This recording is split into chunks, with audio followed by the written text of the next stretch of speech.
Hi everyone, in this video I am going to explain you about string. String is a sequence of characters. How to create string EDT. Right click on the project, choose add, click on new item. The add new item wizard will be appeared. Select data types, click on string, specify the string name, click on add button. The string is created. Right click on this EDT, then properties. You can specify the label name.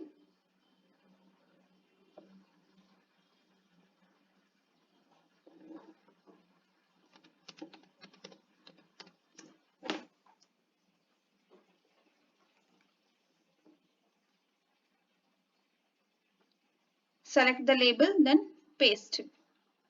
You can also specify the string size.